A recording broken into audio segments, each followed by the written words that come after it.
On the last part, Trunks arrives in the present timeline and finds two weird looking androids instead of the two androids he's supposed to be familiar with, Android 17 and 18. This leaves him a bit shocked and intrigued. Did he accidentally change the timeline or something? Meanwhile, Dr. Gero manages to escape to his lab and releases Android 17 and 18. And as usual, Android 17 and 18 completely behead Dr. Gero, killing him once and for all. As usual, the Z fighters including Vegeta arrive at the scene, and Vegeta decides to challenge Android 18 to a fight. They trade blows and they were actually pretty equal. However, Vegeta actually continues to power up more and more, and is actually able to temporarily overpower Android 18. However, even though Vegeta has the slight edge in power over Android 18, Android 18 has infinite energy, and the fight actually lasted for over 10 minutes in length. So Vegeta's stamina was getting depleted rapidly, while Android 18 still was in perfect fighting condition. Eventually, Android 18 manages to defeat Vegeta with a powerful kick, sending Vegeta flying down as he powers up from Super Saiyan into his base form. However, Android 18 decided to spare him as both her and Android 17 leave the scene. Vegeta is pissed off as he himself goes on to reflect on his own power. Meanwhile, the events after that occur as usual, with Piccolo fusing together with Kami in order to form the Super Mega Warrior. Afterwards, Piccolo then faces off against Imperfect Cell, and the Imperfect Cell escapes with the Solar Flare as usual. Next up, Goku and Vegeta actually go into the Hyperbolic Time Chamber together instead of Vegeta and Trunks this time around. After all, Vegeta is pure of heart and is actually willing to train with Goku. Goku was more of a rival to him at this point in time. The events outside the Hyperbolic Time Chamber occur as usual, with Piccolo facing off against Android 17. However, due to having an extra training partner in the form of Vegeta over the 3-year timescape, Piccolo actually overpowers Android 17 in this fight. However, just before Piccolo can finish off Android 17, Imperfect Cell arrives on the scene. And this time around, Piccolo could recognize that Imperfect Cell was actually stronger than him. So he decided to team up with Android 17 to fight Imperfect Cell. Unfortunately for Piccolo Android 17 is one to let down his guard and was absorbed by Imperfect Cell, allowing Cell to achieve his semi-perfect form. Cell laughs at Android 17's stupidity, and afterwards, Semi-Perfect Cell then obliterates Android 16. However, Android 16 manages to provide enough time to allow Android 18 to escape. Semi-Perfect Cell then directs his attention over to Piccolo and completely beats Piccolo up. As Piccolo lays down his head in defeat, preparing to be finished off by Semi-Perfect Cell, however, another power level appears on Earth. Semi-Perfect Cell senses it. This was a new power. He had not sensed this power before, and this power was none other than Frieza, who has come back to Earth. What is Frieza doing here? Will he be able to save Piccolo, or is he just there to just watch the fight? Or will he save Piccolo? Well, these are all questions we'll answer today on Dragon Ball Z.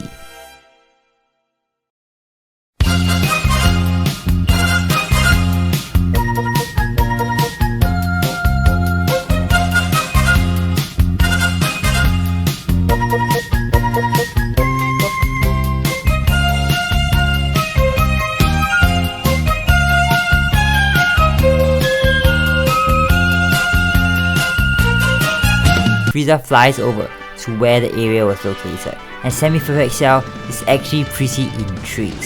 He knew of Frieza from the records in Dr. Gero's database, but actually never saw Frieza in person before. Frieza greets Semi-Perfect Cell and tells Semi-Perfect Cell to step away from the injured Piccolo. However, Semi-Perfect Cell immediately declines Frieza's request, and this led to a fight breaking out between Frieza and Semi-Perfect Cell. As you all know, Frieza has been hit by the Spirit Bomb and is actually pure of heart. That's why he decided he was actually going to save Piccolo. And Semi-Perfect Cell is actually getting obliterated by Frieza. Semi-Perfect Cell couldn't believe it. How had Frieza gotten so strong? This was not what Dr. Gero's database had said about Frieza's power. Frieza actually has been undergoing some training of his own, that's why he's so much stronger. Though he still despises training, Therefore, he still engages in just very minimal amount of training. Cyberfrog itself decides to employ one of signature techniques, aka the solar flare. This allows him to escape Frieza's grasp. Frieza blinks open his eyes. Well, that was kinda unfortunate. Meanwhile, Cyberfrog itself continues his desperate search for Android 18 and manages to spot Android 18 on one of the remaining islands. However, just before he can go and absorb Android 18, Goku and Vegeta finally arrive on the scene. They have finished their 1 year of training in the hyperbolic timetable, both unlocking Super Saiyan 2. And just like that, Cyberfrog is just obliterated immediately by Vegeta's Big Bang attack. Vegeta wasn't gonna let Cyberfrog hurt anyone else. Meanwhile, Frieza also arrives on the island as well, and Goku is immediately hostile towards Frieza. After all, Frieza almost killed them back on Namek. Goku was preparing to start a fight against Frieza. However, this time around, Piccolo is the one that stands up for Frieza, telling Goku that Frieza had saved his life. Vegeta reminds Goku about the power of the Spirit Bomb and its power in purifying souls, and Goku reluctantly powers out, still on guard around Frieza. Frieza isn't really bothered by all of this. After all, he was actually here to thank Goku for purifying his soul. Meanwhile, Vegeta's honestly still kinda uncomfortable about all this as well. After all, he had decades of hatred against Frieza, though it was mostly cleansed by the Spirit Bomb as well. So now we move into the time skip, the 7-year time skip between the Cell Saga and the Buu Saga. Frieza actually visits Earth from time to time to help with the Z Fighters training. As I said before, Frieza still despises training, so he trains like 1 hour every week or something, or even something less than that. Basically, he engages in very minimal amounts of training. However, he is still the strongest in the group, just with that little amount of training. His potential was really limitless.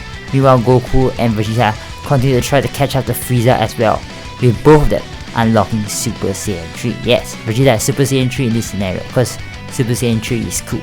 Meanwhile, Gohan also unlocks Super Saiyan 2 as well, and is actually able to advance Super Saiyan 2 to a pretty powerful level. In fact, he can actually beat Goku and Vegeta in Super Saiyan 2.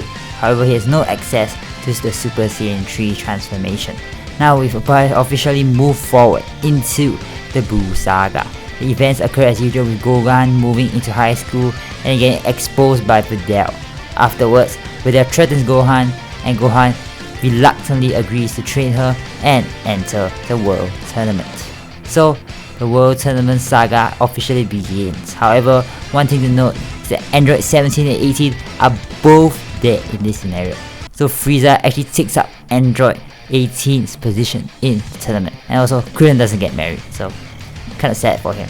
And the World Tournament announcer is actually pretty intrigued by this year's entrance. There were some really weird looking individuals like Piccolo, Frieza, and he wonders where he's seen Piccolo before.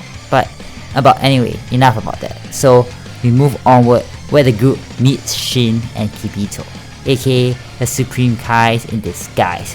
Piccolo couldn't really put his finger on why they seemed so familiar.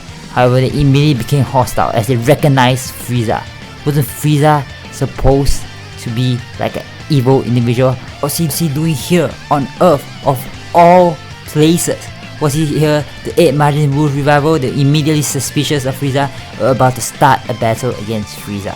Goku tries to explain the phenomenon to Shin and Kibito. However, they are unwilling to listen to Goku and are about to start the battle against Frieza. As this battle is about to ensue, will Yamura Spopovich, hanging out in the shadows, be able to benefit from this? Will Majin Buu be revived earlier than expected? Well, these are all questions we'll answer in the next part on Dragon Ball Z.